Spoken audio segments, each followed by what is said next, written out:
하나님 말씀 함께 보시겠습니다. 자실 말씀은 고린도전서 9장 19절로부터 23절까지 말씀이 되겠습니다. 고린도전서 19장 19절로부터 23절까지 말씀 우리 다 같이 한 목소리로 봉독해 올리겠습니다. 시작. 내가 모든 사람에게서 자유로우나 스스로 모든 사람에게 종이 된 것은 더 많은 사람을 얻고자 함이라.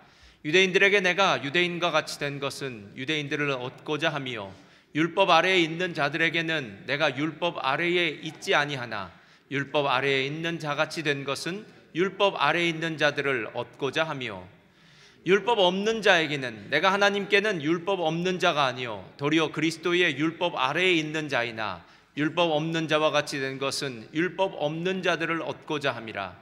약한 자들에게 내가 약한 자와 같이 된 것은 약한 자들을 얻고자 하며 내가 여러 사람에게 여러 모습이 된 것은 아무쪼록 몇 사람이라도 구원하고자 함이니 내가 복음을 위하여 모든 것을 행함은 복음에 참여하고자 함이라. 아멘. 오늘 말씀의 제목 한번 다 같이 읽을까요? 말씀의 제목이요. 시작. 구원은 끝이 아니라 시작입니다. 구원은 끝이 아니라 시작입니다. 자, 우리 믿음의 선포 함께 하겠습니다. 믿음은 긍정적입니다. 믿음은 창조적입니다. 믿음은 소망적입니다. 나는 믿음의 사람입니다. 나는 주 안에서 행복합니다. 아멘. 할렐루야. 우리는 믿음 안에 있는 자들인 줄 믿습니다. 그래서 오늘 함께요. 저는 구원은 끝이 아니라 시작이라는 이야기를 가지고 오늘 사도 바울이 가졌던 그 구원에 대한 이야기를 여러분들과 함께 나누기를 원합니다. 마이클 프로스트는 그 몰링 신학교에 있었던 분인데요. 저도 이번에 강의를 들었습니다. 이분의 책에는 그 영국의 선교사가 자나키족을 선교했던 이야기가 나옵니다. 교회를 다니다 보면은 교회의 여러 구절들 중에 요한계시록 3장 20절은 아마 많은 사람들이 외우는 구절 중에 하나입니다. 한번 볼까요? 이 구절입니다. 다 같이 읽겠습니다. 시작. 볼지어다 내가 문 밖에 서서 두드리노니 누구든지 내 음성을 듣고 문을 열면 내가 그에게로 들어가 그와 더불어 먹고 그는 나와 더불어 먹으리라. 이 구절은 너무나 유명한 구절입니다. 그래서 내 마음의 문을 열면 주님이 내게 들어오셔서 나와 함께 먹고 함께 누리고 더불어 함께하는 아름다운 삶이 시작된다는 것을 이야기해 주는 아주 은혜스러운 말씀입니다. 근데 문제는 이 말씀을 영국의 선교사들이 이 자나키족에게 번역을 할 때 문자 그대로 번역을 했다는 겁니다. 근데 왜 문자 그대로 번역하는 게 문제가 생겼느냐 하면 자나키족 사람들에게 있어서 집의 문은 별 의미가 없었다고 합니다. 그러니까 누구도 집에 찾아왔을 때 문을 두들기는 사람은 없었다라는 겁니다. 그 사람들은 밖에 찾아오면은 사람의 이름을 부른다고 합니다. 아무개 있나? 라고 물어보면 문 안에 있는 사람은 그 목소리의 주인공이 누군지를 알고 그 사람을 알기 때문에 들어오시오 라고 이야기하면 문을 두들기지 않고 그 집으로 들어가서 함께 교제를 나누는 그런 문화였기 때문에 문을 두드린다는 이 이야기가 낯설었다는 거예요. 그런데 중요한 것은 문을 두드리는 게 그냥 낯선 정도가 아니라 이 자나키족 사람들에게 있어서 문을 두드려서 집을 들어가는 사람들은 오직 도둑놈만 그렇게 들어간다는 거예요.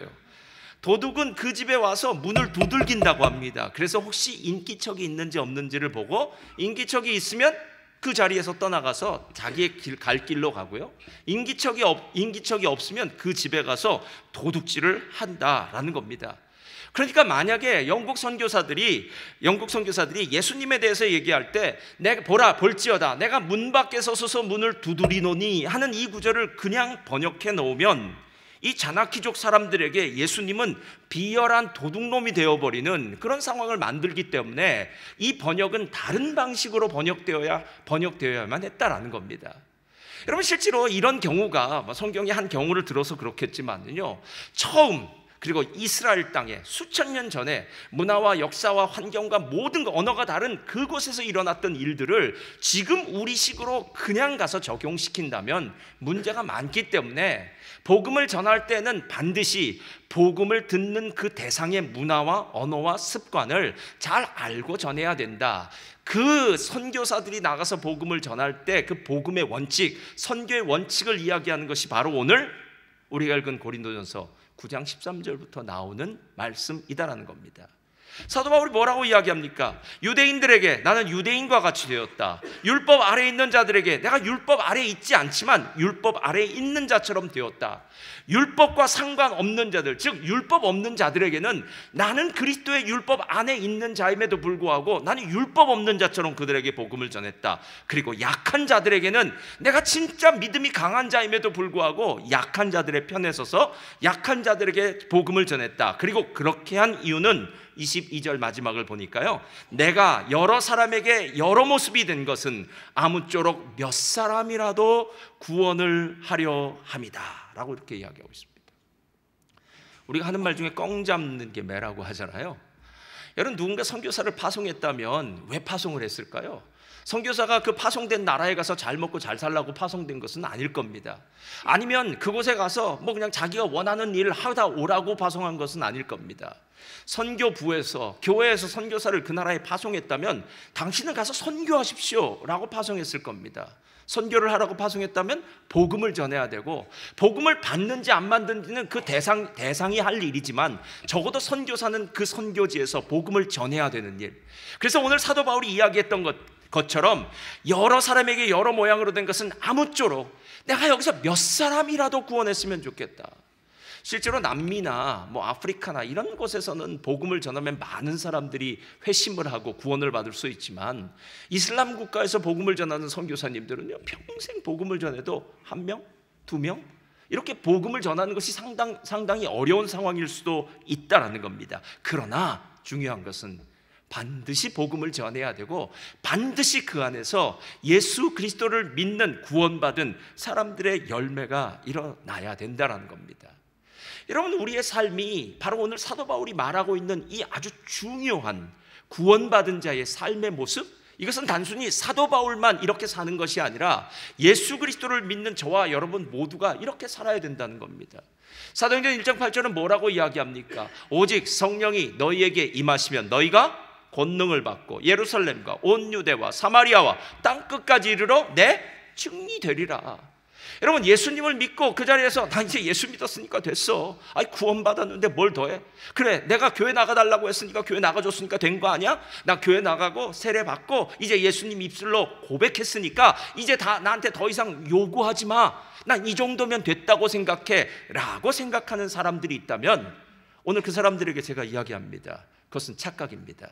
오늘 이 설교의 제목이 무엇입니까? 구원은 끝이 아니라 시작입니다.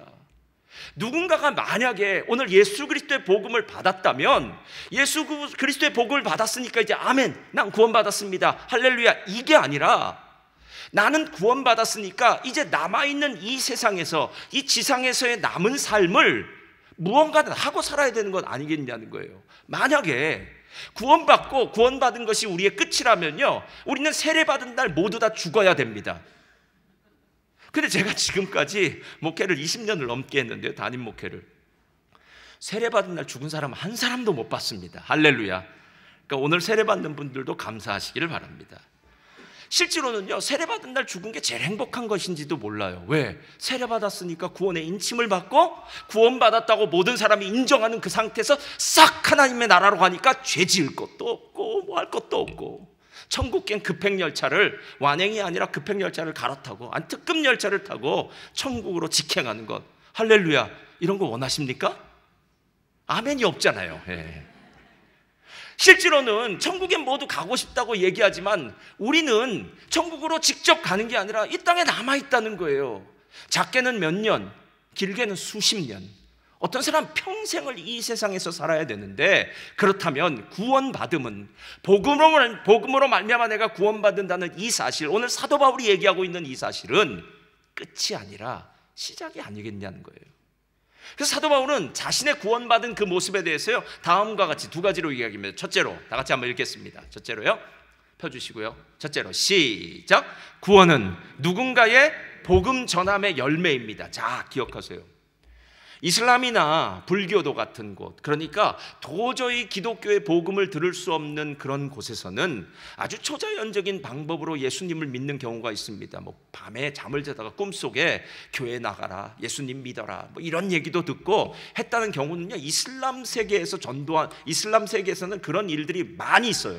저도 많이 들었습니다. 그러나 보통의 방법은 그렇지가 않습니다. 복음은 반드시 그 복음을 듣고 구원받은 사람이 그 복음이 너무 감사하고 감격해서 바로 옆에 사람에게 전달하는 겁니다.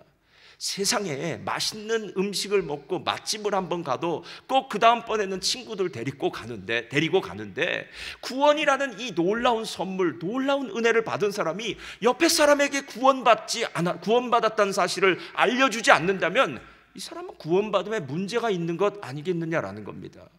실제로 구원은 어마어마한 것입니다. 여러분의 상상을 더 초월하는 것입니다. 그것이 무엇인 줄 아십니까? 오늘 19절 한번 보세요. 한번 다 같이 읽겠습니다. 시작. 내가 모든 사람에게서 자유로우나 스스로 모든 사람에게 종이 된 것은 많은 사람을 얻고자 함이니. 자, 이 구절에서요, 의미심장하게 보아야 될 단어가 있는데 그것은 자유예요. 자유. 구원은 자유입니다. 자유. 그러니까 예수님을 믿기 전에 여러분들은 자유인이 아니었어요. 근데 예수님을 믿고 난 다음에 드디어 자유인이 되었다라는 겁니다. 그럼 제가 이렇게 얘기하면요, 어떤 분들은 목사님, 저는 예수 믿기 전에도 이 자유로운 호주 땅에서 제 마음대로 살았습니다. 여기 있는 사람은 거주의 자유가 있고요, 직업 선택의 자유가 있고요, 뭐 이동의 자유가 있고요, 내가 하고 싶은 대로 살았습니다 라고 이야기합니다. 그런데 여러분, 그건 인간적인 모습이고요, 영적인 눈으로 보면 그렇지 않다라는 겁니다. 꼭 이런 것과 똑같아요. 가끔 탈북자들 중에서 북한의 고위층들이 탈북해서 한국에 내려올 때가 있습니다. 그러면 이분들은 북한에서요, 와, 정말 많은 것들을 누린 사람들이 있더라고요. 북한도 나름대로의 자유는 있더라고요. 예, 나름대로. 왜 없겠습니까? 평양에서 고위층, 간부의 자제로 살 수 있겠죠. 그런 자유를 누렸겠죠. 그런데 그 사람들이 탈북해서 남한으로 내려오면 다 같이 이렇게 이야기해요. 내래 이북에서 살았는데 이북은 자유가 없었습니다. 이렇게 얘기하는 거예요. 자유 대한민국으로 왔습니다. 이렇게 얘기하는 거예요. 예. 여러분, 그 사람들이 처음에는 자유롭게 자기는 산다라고 생각했는데 남한의 비디오를 보니까 아니더라는 거예요. 사랑의 불시착. 그래서 여러분, 북한의 가장 좋은 북한을 변화시키는 거는요, 계속 풍선에다가 USB 보내는 겁니다. 드라마 몇 개씩 집어넣어서 보내면 북한은 자연적으로 붕괴할 수밖에 없습니다. 거긴 자유가 없습니다. 선택할 자유도, 그리고 내가 원하는 것을 할 자유도, 실제로 자기가 생각하기엔 나름대로 자유롭게 살았다고 생각하지만 진정한 자유가 없는 인생을 살았다는 거예요. 구원받기 전에 우리의 모습이 똑같습니다. 제가 이걸 언제 아냐 하면요, 저는 예수님을 믿었고 제 친구들 중에, 아니면 여러분도 마찬가지일 겁니다. 여러분들은 예수님을 믿었는데 어느 날 여러분들의 친구들 중에 계속 예수님을 안 믿은 사람, 그러니까 계속 세상에 살고 있는 사람을 비교해 보시면 딱 알 수 있습니다. 우리는 이민사회를 살고 있기 때문에 한국에 들어가는 게 몇 년 만에도 들어갈 수 있고요, 10년 만에도 20년 만에도 들어갑니다. 그런데 이상한 것은 20년 전에는 그 친구가 나와 만나면 술집에서 아니면 어디에서 식당에서 정말 재미있게 이야기하고 그 친구가 나와 정말 마음이 맞아서 얼마나 행복했는지 몰라요. 근데 20년 동안 나는 여기 와서 예수님을 믿고 그 친구는 계속 예수님을 안 믿은 상태에서 딱 다시 만나게 되면 처음에는 반갑죠. 오랜만에 만났으니까. 근데 이상해요. 말이 안 통해요. 근데 더 이상한 건 재미가 없어요. 그 친구는 재미있게 계속 이야기하고 옛날 생각 이야기하고 옛날 이야기해요. 그리고 그 친구를 잘 보면 20년 전이나 지금이나 하나도 변한 게 없어요. 말하는 거나 행동하는 거나 가치관이나 목적이 그냥 20년 전에서 딱 스톱해서 그냥 나이만 들었을 뿐이지 하나도 변한 것이 없습니다. 그런데 예수님을 딱 믿고 난 사람은요, 이상해요. 가랑비에 속옷이 적는다고 나는 교회 생활 그렇게 열심히 한 것 같지 않은데, 나는 그렇게 성경 많이 본 것 같지도 않은데 어느 사이엔가 나는 많이 변해서 그 친구와는 전혀 다른 세상을 살고 있더라는 거예요. 사도 바울이 에베소서 2장에서 세상 사람들에 대해서 이야기할 때 세상 사람들의 특징은 세속적이다, 세상적이다, 쾌락적이다 라고 얘기해요. 이것을 에베소서 2장 2절부터는 이렇게 얘기해요. 한번 다 같이 한번 읽겠습니다. 시작. 그때에 너희는 그 가운데서 행하여 이 세상 풍조를 따르고 공중 권세 잡은 자를 따랐으니 곧 지금 불순종의 아들들 가운데서 역사하는 영이라.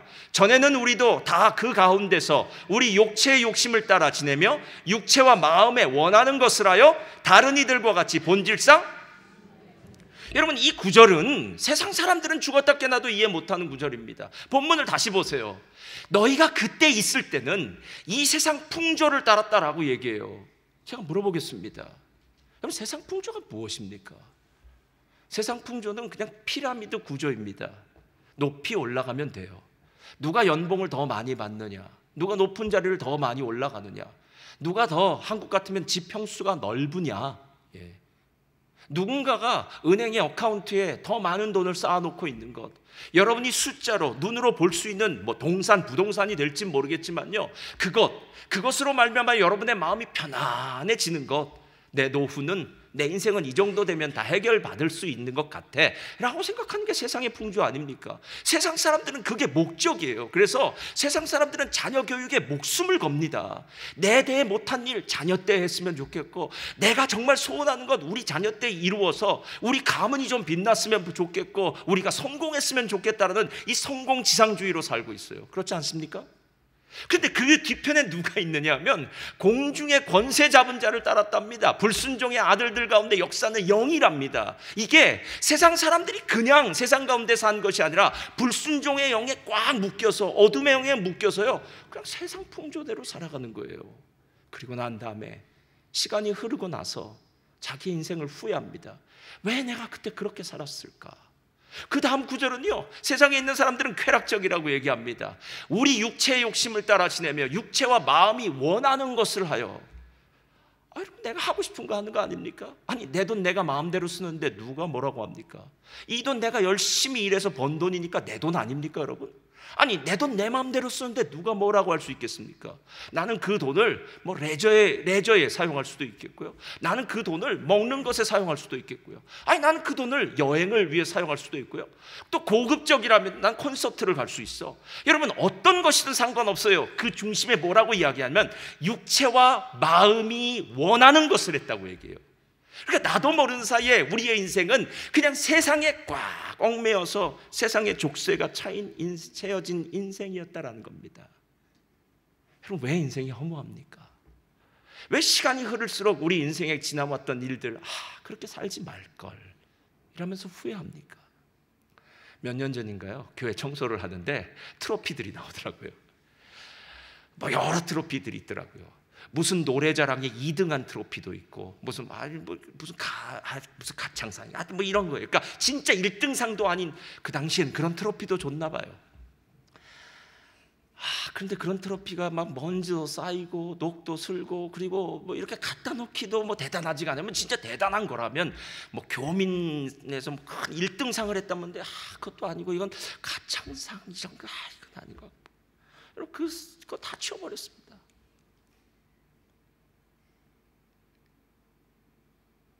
우리가 세상에서 그렇게 열심히 살고 이게 맞아 라고 생각했던 그 길이 하나님을 만나는 순간 아니야 라는 생각이 드는 거예요. 마치 소경이 눈을 뜨고 난 다음에 전혀 새로운 세상을 만나듯이 세상 사람들은 자기가 지금 어떻게 살고 있는지를 몰라요, 여러분. 그래서 예수님을 만난 것이 자유라고 이렇게 이야기하고 있습니다. 자유요. 근데 그 자유를 내가 어느 날 갑자기 하나님이 보시기에 내가 정말 훌륭한 인간이라서 자유를 주셨냐? 아니라는 거예요. 디모데전서를 보면요, 사도 바울이 이렇게 얘기합니다. 나는 이전에는 폭행자요, 비방자였다, 포악한 사람이었다라고 얘기합니다. 나는 예수님을 믿는 무리들을 핍박하는 자였다고 얘기해요. 정말 악한 인간이었습니다. 사도 바울은 사도행전 7장을 보니까 첫 번째 순교자였던, 기독교의 첫 번째 순교자였던 스데반이 죽을 때에 그때 증인 역할을 하는 사람입니다. 증인이란 어떤 사람이냐면, 야, 내가 책임질게, 스데반 죽여. 스데반은 지금 신성 모독죄를 범했어.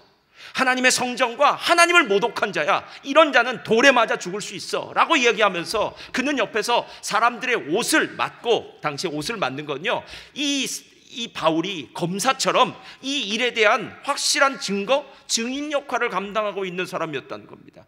그것도 모자라서 나중에는 예수 믿는 사람들을 데려다가 감옥에 집어넣기 위해서 사도 바울이 얼마나 핍박했는지 모릅니다.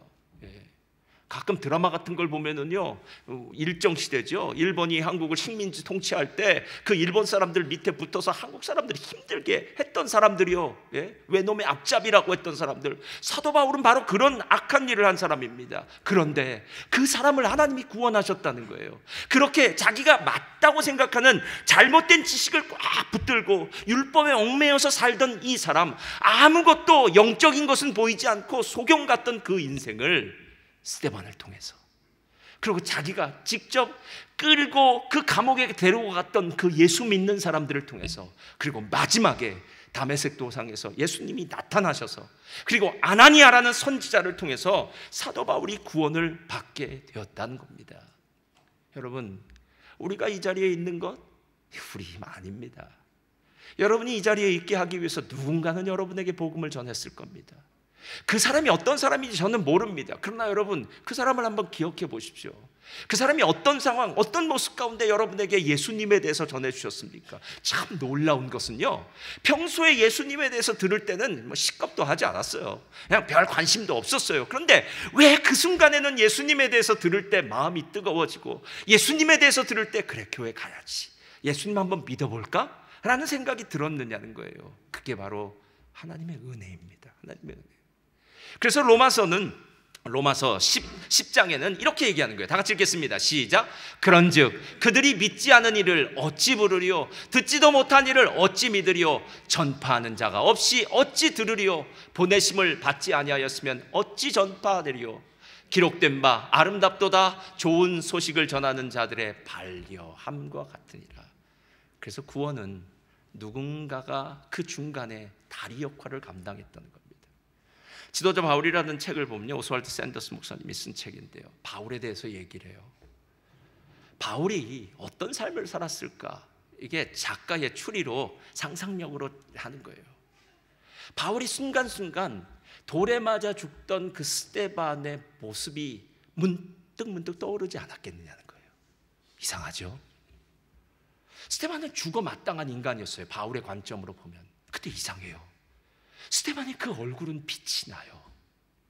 스데반은 분명히 돌에 맞아 죽으면 억울하다고 이야기하고 분노해야 될 텐데 스데반은 분노하질 않아요. 이상해요. 스데반의 돌 맞아 죽어갈 때 그 웃는 얼굴, 두 손을 들고 보좌에 앉으신 예수님이 아니라 보좌에 일어나신 그 예수님을 바라보는 그 얼굴을 이 사도 바울이 계속 꿈꾸지 않았을까 하는 거예요. 바로 누군가 복음을 전해주는 그 통로와 다리의 역할, 이것이 바로 오늘 구원받은 자의 모습이다라는 거예요. 그런데 그렇기 때문에 거기서 멈춰서는 것이 아니라, 구원받음이 시작인데요, 둘째로 한번 펴주세요. 다 같이 읽겠습니다. 시작. 구원받은 자는 복음 전언자로 서는 것입니다. 자, 하나님의 전적인 은혜를 따라 복음으로 구원받은 그 사람들은 그 자리에 멈추어 서는 것이 아니라 이제 또 다른 복음을 증거하는 자가 돼야 된다는 겁니다. 오늘 사도 바울이 이야기하고 싶은 부분이 바로 이 부분이에요. 만약에 하나님이 우리를 복음을 듣고 구원하시는 것이 하나님의 목적이었다면, 아까 제가 얘기했듯이요, 우리는 다 구원받고 복음 듣고 예수님 믿고 세례받은 날 다 죽어야 됩니다. 근데 우리 중에 어느 누구도 그런 사람 한 사람도 없어요. 그 이유는 복음을 듣고 구원을 받고 난 다음에 우리들에게는 사명이 주어졌는데요, 이 사명이 어떤 사명인지를 이제 아셔야 된다는 겁니다. 제가 지난주에도 우리 어떤 분들도 뵙고, 또 요즘은 또 그런 분들을 많이 뵀어요. 몇 분들을 뵀는데요, 그분들과 이야기를 나누다 깜짝 놀랐습니다. 이렇게 얘기하시더라고요. 아유, 목사님, 저도 예전엔 교회 다녔습니다. 그러더라고요. 그래서 그러시냐고. 그래서 그럼 요즘 왜 교회 요즘 다니시냐? 요즘은 잠시 쉬고 있습니다. 그러더라고요. 그래서 그러시냐고. 학교처럼 방학인가 보네요. 그럴 수 있겠죠. 쉬네요. 그랬더라고요. 그때 더 깜짝 놀라는 얘기를 들었습니다. 저는 본래 옛날에 멜번 순복음교회를 다녔습니다. 이 얘기를 하는 거예요. 이건 또 뭘까? 아니, 교회를 다녔다는 것까지는 그래도 아멘 했는데 멜번 순복음교회를 다녔대요. 그런데 지금은 안 다닌답니다. 그래서 제가 너무너무 놀라워서, 와, 어떻게 이런 일이 벌어질 수 있죠? 근데 그분들이 이구동성으로 하는 말은 더 제 머리에 충격을 받아서 이렇게 얘기해요. 목사님, 그런데 걱정하지 마십시오. 그래도 저는 하나님을 믿습니다. 이분이 도대체 어디에 근거해서 이런 말씀을 하실까라는 생각이 들었어요. 교회는 방학을 하고 있는데 난 하나님을 믿고 있다고 하는데 뭐 그럴 수 있겠죠. 교회를 다니는 것과 예수를 믿는 것은 틀릴 수 있습니다. 그렇죠? 근데 이 틀림이 어떤 의미인지는 잘 아셔야 돼요. 자, 교회를 다니는 것은 학생이 학교를 다니는 것과 똑같아요. 그렇죠? 그래서 학교를 다니는 거예요. 그런데 어떤 가정에서는 학생을 학교에 보내지 않고 홈스쿨링을 하는 가정들이 있어요. 뭐 학교를 믿지 못해서 그럴 수도 있고요. 뭐 다른 의미의 교육, 다른 방식으로 교육을 시키기 위해서 홈스쿨링을 해요. 근데 제가 홈스쿨링을 하는 가정을 보았더니요, 아침부터 자 이제 공부 시작 이런 가정은 없더라고요.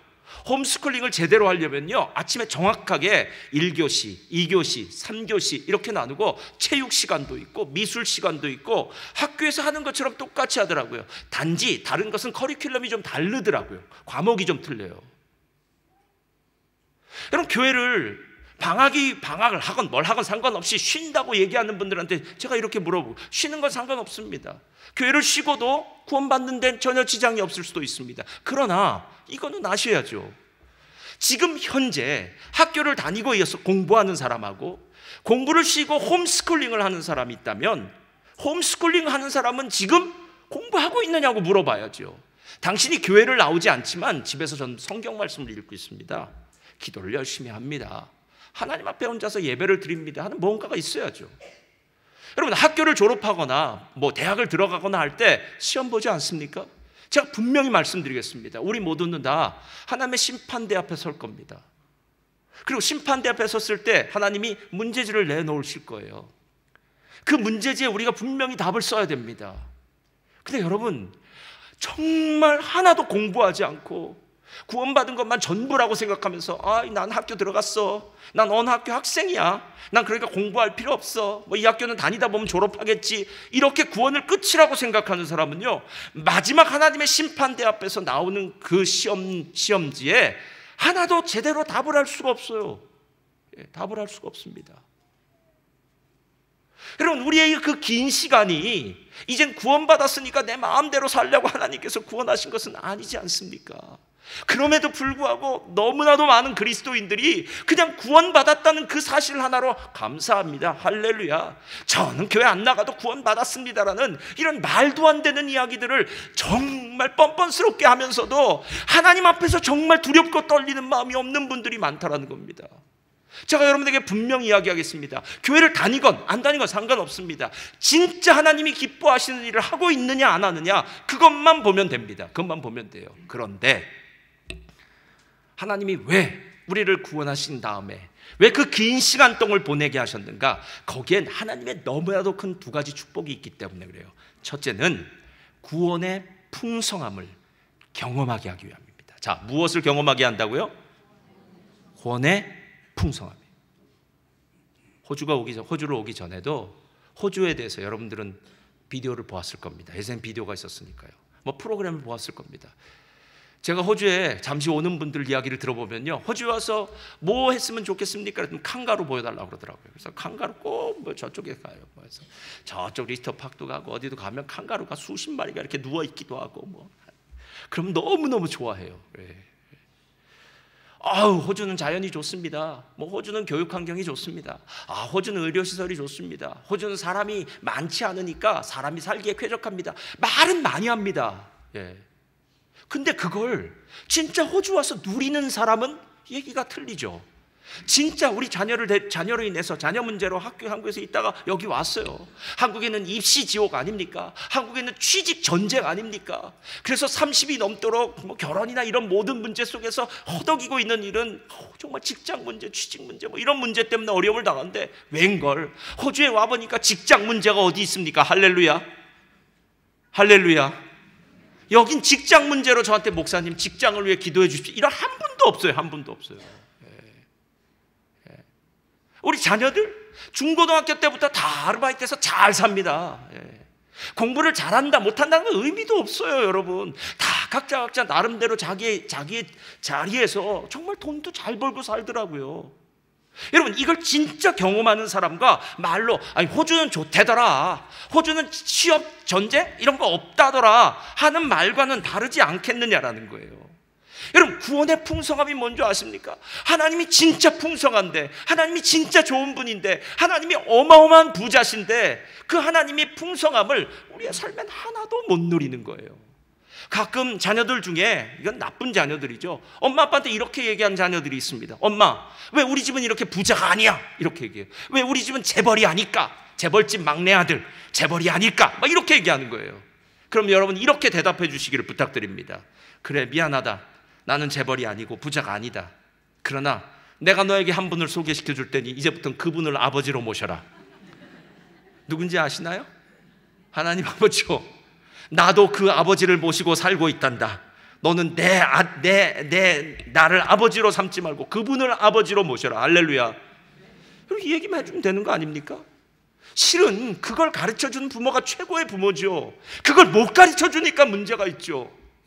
하나님이 정말 얼마나 풍성하신지, 너의 인생 가운데 하나님을 붙들고 사는 것이 얼마나 축복된 것인지를 부모님도 모르니까 자녀들한테 안 가르쳐주는 거 아닙니까? 하나들에게요. 여러분, 하나님 정말 풍성하세요. 말도 안 되는 분이세요. 말도 안 되는 분이세요. 사도 바울이 로마서 9장부터 11장까지 보면은 자기 동족들을 향한 애끓는 마음이 있었어요. 나는 우리 동족, 우리 유대인들이 제발 좀 예수님을 믿었으면 좋겠다. 그러면서 심지어는 자신의 골육을 위한다면 내가 그리스도 안에서 끊어져도 괜찮다. 모세가 기도했던 것처럼 하나님, 이 백성을 구원해 주신다면 제 이름을 생명책에서 지워주셔도 전 상관이 없습니다. 이렇게 얘기할 정도로 자기 가족 구원을 위해서, 친척 구원을 위해서요, 모든 걸 다 올인하는 것, 이게 나오고 있다는 거예요. 그 이유가 뭔지 아십니까? 예수님 믿으니까 진짜 좋으니까요. 살다 보면 어려운 일도 있을 수 있습니다.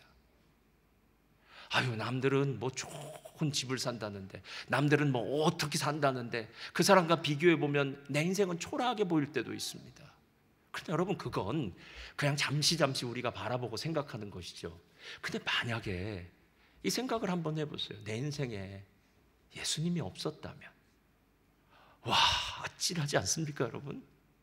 지금 내가 어떻게 사는 건 아무 문제가 아니에요. 내 인생에 예수가 없었다면, 내 인생에 복음이 없었다면, 내가 하나님을 모른다면, 여러분, 세상에 사는 사람들을 바라보면서 우리가 갖는 마음이 뭐예요?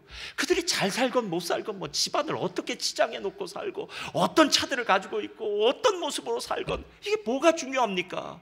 그들 가운데 예수가 있느냐 없느냐, 그리고 예수님을 통해서 진짜 놀라운 축복이 있느냐 없느냐. 사도 바울은 유대인들이 율법을 잘 지킨다 못 지킨다 뭐 이게 아니에요. 예수 그리스도를 통한 하나님의 풍성함을 누렸으면 알았으면 좋겠다라는 마음입니다. 그래서 로마서 11장이죠. 9장부터 11장에 마지막에는 이런 이야기로 사도 바울이 말을 마치는 거예요. 자, 11장 33절 펴주세요. 다 같이 읽겠습니다. 시작. 깊도다 하나님의 지혜와 지식의 풍성함이, 이 말로 시작하는 거예요. 깊도다 하나님의 지혜와 지식의 풍성함이요. 예.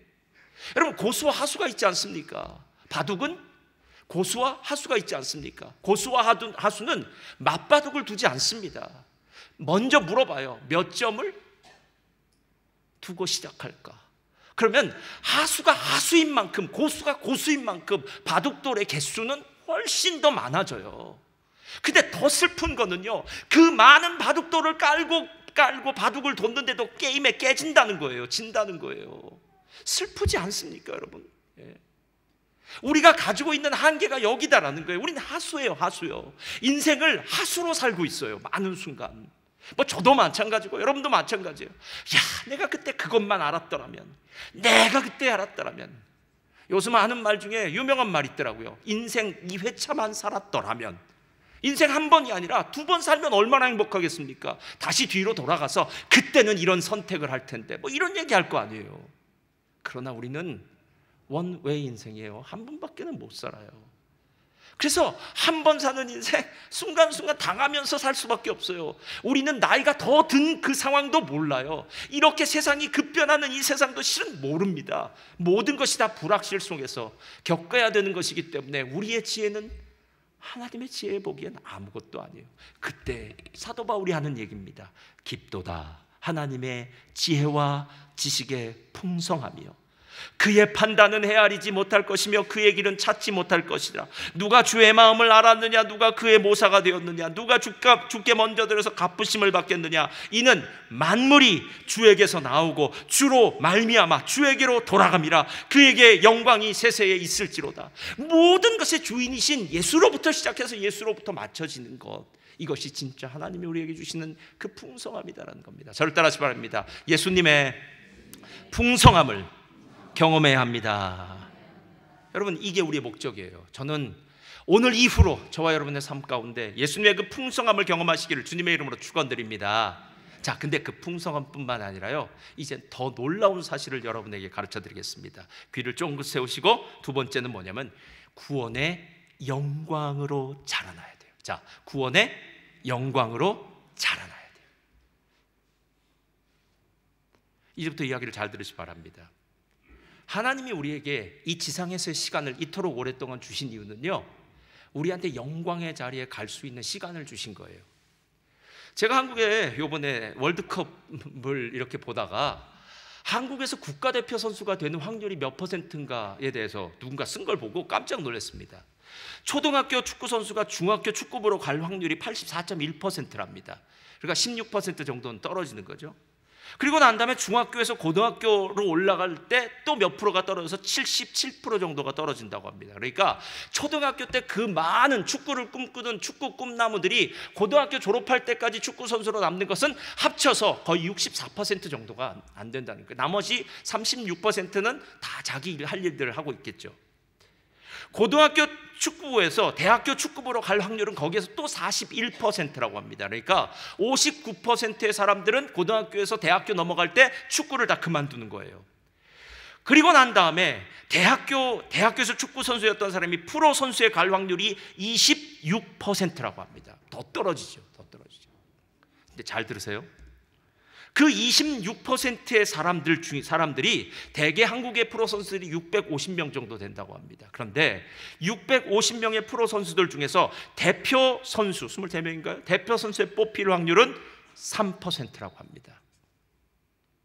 그러면 처음에 초등학교에서부터 시작해서 국가대표가 될 확률은 총 토탈 0.38%라고 얘기해요. 국가대표라는 자리는 아무나 가는 자리가 아닙니다. 그래서 이 국가대표 태극 마크를 달기 위해서 뒤에 뭐 뇌물을 쓰기도 하고 인맥을 구하기도 하고 그런 거 아닙니까, 여러분? 예. 어찌하든지 간에 그 태극 마크를 달기 위해서 모든 축구를 시작했던 사람들의 0.38%만이 국가대표 선수가 된다는 겁니다. 그런데 문제는 여기 있어요. 국가대표라는 자리는 정말 영광의 자리죠. 근데 모두가 다 영광의 자리는 아닙니다. 어떤 선수는 주전 선수, 어떤 선수는 주전자 선수가 있습니다. 주전자 선수는 예전에 저희들이 한 말이고요. 영어로 하면 벤치 워머입니다. 벤치를 데우는 사람들. 계속 앉아 있다는 얘기입니다. 후보 선수들. 자, 하나님이 우리를 진짜 0.38%가 되든 국가대표에 뽑는 것으로 하나님 만족하실까요? 저는 그렇게 생각하지 않습니다. 하나님은 우리를 주전으로 부르셨어요. 할렐루야. 주전이요, 주전. 포르투갈전에도 나가야 되고 또 어디가 있나요? 하여튼 나가야 돼요. 우리 선수 나가야 됩니다. 예. 그런데 더 놀라운 것은 그냥 주전만 나가는 것이 아니라 골을 넣는 선수. 요즘 말하는 MOM, 예? Man of Match. 경기의 최우수 선수가 돼요. 어디에 서야 돼요? 경기가 끝나고 난 다음에 인터뷰 자리에 서는 사람. 아무개 선수 오늘 골 넣을 때 기분이 어땠습니까? 뭐 이런 얘기를 할 때 너무 좋았습니다. 뭐 이런 얘기. 누가 생각나십니까? 고국에 계신 부모님이 생각납니다. 뭐 무슨 얘기를 하든지 가장 축복과 영광의 그 자리. 여러분, 하나님이 왜 우리를 이 땅에 살게 하신 줄 아세요? 바로 그 자리에 세우기 위해서요. 그래서 고난이 있는 것이고요. 그래서 힘든 겁니다. 세상에 주의 일을 누가 대충 시험시험 하는 일이 어디 있습니까? 제가 분명히 말할게요. 주의 일 할 땐 언제나 힘듭니다. 일이 힘든 게 아니라 사람이 힘들고요, 사람만 힘든 게 아니라 영적으로 힘들어서 그래요. 사단은 어찌하든지 간에 우리가 일하다가 마음에 상처 입고 실망하고 또 여러 가지 분노하게 만들어요. 그래서 교회에서 열심히 일하는 사람이 나중에는 신앙 다 잃어버리는 경우가 많은 이유는 뭐냐면요, 처음에 가졌던 그 마음, 하나님이 왜 나를 이 땅에서 살게 하셨는지, 오늘 나를 축구 선수로만 뽑아주신 것이 아니라 대표 선수로 뽑아주시고 대표 선수의 주전 선수일 뿐만 아니라 그 경기에 나가서 골을 넣는 그 최우수 선수를 만든다는 생각을 잠시 사탄이 잊어버리게 만드는 거예요. 그래서 엉뚱한 생각을 하게 만드는 겁니다. 내가 이렇게 열심히 일했는데 왜 나를 알아주지 않을까? 예? 왜 나는 열심히 일하는데 너는 일하지 않아? 여러분, 정말로 신앙생활이 행복하지 않은 이유의 그 대부분은 하나님의 영광의 자리까지 가는 그 과정 가운데서 사단의 공격과 시험 속에서 계속 넘어질 때, 그때 우리는 영광의 자리까지 나가지 못한다라는 겁니다. 손흥민 선수가 이상한 가면 같은 거 썼잖아요. 예. 그럼에도 불구하고 그 자리에 가는 것이 무엇입니까? 정말 위험한 상황 가운데서 그 자리에 가는 것이 무엇입니까? 그 자리는 영광의 자리입니다. 게다가 4년에 한 번밖에 없는 자리입니다, 여러분. 예.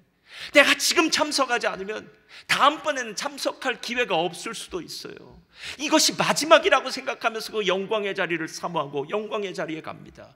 그래서 손흥민 선수한테 박수를 치고 손흥민 선수가 빛이 나는 것 아니겠냐는 거예요.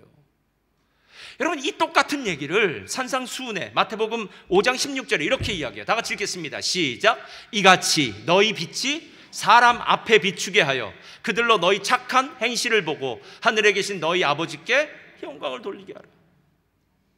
그러니까 우리가 복음 전하는 사람이죠. 어떻게 복음을 전합니까? 아니, 착한 일을 하면 되는 겁니다. 여기서 말하는 착한 일은요, 여러분을 보면 예수님 생각나면 됩니다. 야, 내가 보니까 당신 진짜 참 선한 사람이다. 당신의 선함의 그 근거가 예수님을 믿고 교회를 다니는 거라면 나도 좀 교회에 다니고 싶다. 실제로 요즘 우리 교회에 새로 나오신 분들 중에 어떤 분들은 몇 년 동안 누군가가 전도해서 그 전도를 받아서 교회 나오신 분이 계시더라고요. 근데 이상하죠. 처음에 전도 받았을 때는 그 소리가 한 귀로 들었다 한 귀로 흘러갔는데 어느 순간인가 그 전도했던 그 복음이 마음에 남는 거예요. 한번 나가볼까? 그래서 셀 모임에 한번 나가보기도 하고요. 성도님들이 모인 그곳에 잠깐 나가보기도 하고요. 어찌어찌해서 나가보니까 여러분, 교회는 제일 무서운 게 교회밥입니다. 할렐루야. 점심밥을 먹으면 떠나갈 수가 없어요. 교회밥을 한번 잘못 먹었는데 그 다음 주부터 교회에 남게 되는 놀라운 역사가 일어나는 거예요. 그러면서 서서히 하나님을 알아가는 것, 이것은 누군가가 복음을 전했기 때문이고 그 복음의 은혜가 내게 다가왔기 때문이고 그 복음의 은혜가 내게 너무 감격하여서 또 다른 사람들에게 증가하고 전하는 놀라운 축복. 그래서 지금은 그렇게 보이지 않을지라도 하나님 나라에 갔을 때요, 그때 사람들이 내 이름을 부르면 됩니다. 아무개 집사님 어디 계시죠? 제가 아무개 집사님 때문에 예수님 믿었습니다. 아무개 권사님, 아무개 장로님 어디 계시죠? 제가 그분 때문에 복음을 듣고 교회 나오게 되었습니다. 제가 이 세상에서는 그분을 더 만나지 못했기 때문에 그분이 어디에 사는지 몰라서 막 찾아 헤맸지만 못 찾았지만 천국에 가면 만날 거 아닙니까? 저 같은 경우에는 초등학교 2학년 때 저를 가르쳤던 가회 선생님, 그때 가회하던 모든 친구들 다 데리고 교회 유년 주일학교에 가서 유년 주일학교에서 신앙을 시작하게 해주신 그분, 그리고 제가 초등학교 6학년 때 우리 집을 구원하기 위해서 저희 앞집에 살았던 안경 쓴 아줌마라고 하는 그분이 저희 집을 위해서 매일 기도하고 저희 어머니를 교회로 데리고 가서 그곳에서 구원받게 하신 그 놀라운 그 은혜. 그래서 천국에 가면 그 가회 선생님과 그 안경 쓴 아주머니를 반드시 만나야 된다는 거예요. 그분을 찾을 때, 그분의 이름이 들리워질 때 이것이 바로 그분의 영광이 된다는 거예요. 그분의 영광. 세상에 맛있는 맛집을 알아도 친구와 함께 가고 싶은데, 세상에 이 놀라운 예수 그리스도를 믿는 이 놀라운 영광과 축복을 받았는데 내 주변의 사람들은 전혀 예수를 모른 채 세상 가운데 산다면 그게 과연 진짜 예수를 믿는 사람, 영광의 자리까지 나아가는 사람이겠느냐라는 겁니다. 제자도에 대해서 여러 가지 글을 쓴 달라스 윌라드 목사님이 계세요. 이분이 했던 말 중에 아주 유명한 말이 있어요. 한번 펴주세요. 자, 첫 번째 다 같이 읽겠습니다. 시작. 죽을 준비는 되어 있으나 자, 무슨 준비가 정말 필요하다는 거예요? 죽을 준비 필요 없습니다, 여러분. 살 준비가 필요해요, 우리에겐. 내 삶을 통해서 하나님의 영광이 나타나야 됩니다. 이 삶이 하나님의 영광의 수준까지 자라나야 됩니다. 하나님은 내 모습을 보면서 하나님의 영광의 자리까지 자라나기 위해서 이리도 일 시키고 저리도 일 시키고 이런저런 여러 가지 연단과 훈련이 있을 겁니다. 축구 선수들에게 제일 중요한 것은 체력이라고 하더라고요. 아무리 기술이 좋아도 체력이 없으면 안 되더라고요, 여러분. 그 체력은 뭐에서 나옵니까? 체력 단련, 훈련에서 나오겠죠. 체력을 훈련할 때는 얼마나 힘들겠습니까? 1시간 경기를 뛰기 위해서 체력 훈련은 한 달을 하고 2달을 하고 6개월을 하지 않겠습니까? 그러나 그 체력 훈련을 충분히 하고 난 다음에 그는 영광의 자리에 설 수 있는 훌륭한 선수가 되듯이 우리의 삶도 마찬가지라는 거예요. 살 준비를 하라는 거예요. 살 준비요. 어떻게 살 것인지. 노년보다 더 중요한 것은 신앙을 준비하셔야 됩니다. 나는 어떻게 남은 삶을 살 것인가. 두 번째가 있습니다. 다 같이 읽겠습니다. 시작. 우리는 은혜로 구원받은 동시에 은혜로. 자, 이건 가장 큰 경고의 말이에요. 사람들이 이렇게 얘기합니다. 그건 은혜로 받는 거 아니야? 내가 무슨 짓을 하건 하나님이 다 은혜로 구원해 주시는 거지. 내가 어떤 삶을 살건 이미 난 구원받았어 라고 생각하는 이런 말도 안 되는 일을 해요. 은혜로 우리를 새롭게 하고 생명을 준 이유는 은혜가 값어치가 없어서 그렇게 주신 것이 아니라 돈으로 환산할 수 없기 때문에 그래요. 우리 자녀의 생명을 만약 유괴범이 얼마를 달라고 하면 줄 수밖에 없지 않습니까, 여러분? 사람의 목숨값을 어떻게 얼마라고 결정할 수 있겠습니까? 예수 그리스도 하나님의 독생자 그 아들의 생명값은 온 세상을 다 바꾸어도 바꿀 수 없는 그 놀라운 가치예요. 그래서 은혜로 주어진 것이지 헐값으로 주어진 게 아니라는 겁니다. 그 놀라운 은혜를 받은 사람들이 정작 삶 가운데는 그 은혜에 감격하는 삶, 그리고 그 은혜로 말미암아 하나님의 영광의 자리까지 나아가지 않는 삶을 산다면 그것이 진짜 그리스도인의 삶이겠느냐라는 겁니다. 사랑하는 성도님들, 오늘 이 이야기를 들으면서요, 한 귀로 듣고 한 귀로 흘릴 수도 있습니다. 오늘 이 설교가 수많은 설교 중에 한 번일 수 있습니다. 아니, 오늘 여러분이 집에 가시다가 인터넷을 틀면은 유튜브에 더 훌륭하신 목사님의 많은 설교들이 나올 겁니다. 그런데 여러분한테 분명히 얘기하겠습니다. 그 목사님들도 저와 똑같은 이야기를 할 겁니다. 예수 믿는 것, 이건 영광스러운 거야. 하나님의 풍성함을 경험해야 돼요. 그리고 예수 믿는 것, 이것은 우리가 점점 그리스도의 수준에까지 나아가는 것, 그 하나님의 영광의 자리로 나아가는 저와 여러분 되시길 바랍니다. 저를 따라하시기 바랍니다. 나는 주전자 멤버가 아니라 주전 멤버입니다. 또요, 나는 주전 멤버 중에서도 최우수 선수입니다. 이제 여러분이 얘기했으니까요, 이전하고는 다르게 사셔야 됩니다.